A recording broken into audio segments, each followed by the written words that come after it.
Hello दोस्तों, welcome to my YouTube channel. दोस्तों, आप सभी का स्वागत है हमारे यूट्यूब चैनल पे।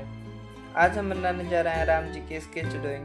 तो चलिए दोस्तों, हम स्केच बनाना स्टार्ट करते हैं। स्केच बनाने से पहले हम ग्राइड अप्लाई करेंगे। ग्राइड अप्लाई करने के लिए हम 3 सेंटीमीटर का पॉइंट मार्क करेंगे।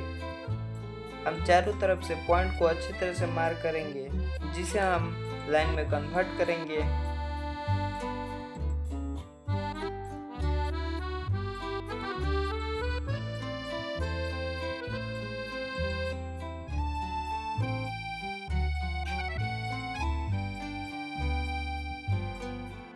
पॉइंट को अच्छे से मार्क करने के बाद हम इन्हें लाइन में कन्वर्ट करेंगे। कुछ इस प्रकार से हम इन्हें लाइन में कन्वर्ट करेंगे, जिससे हमें स्केच बनाने में आसानी होगी।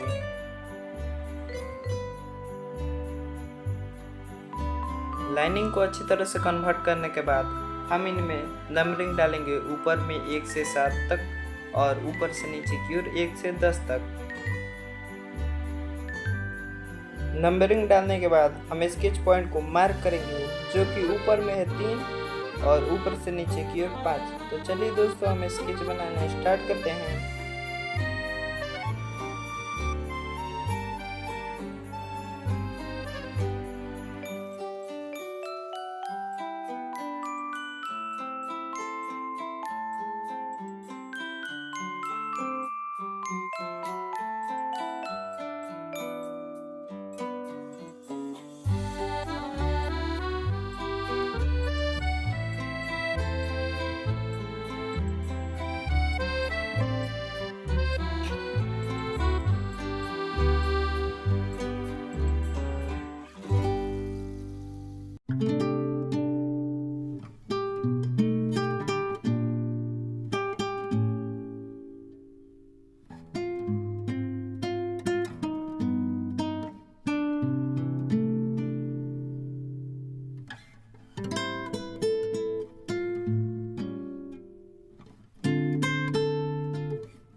दोस्तों हमारा स्केच बनकर तैयार हो चुका है, जो कुछ इस प्रकार का है। तो कैसा लग रहा है आप लोग का हमारा स्केच, कमेंट बताते जाना और लाइक कमेंट शेयर सब्सक्राइब जरूर कर देना।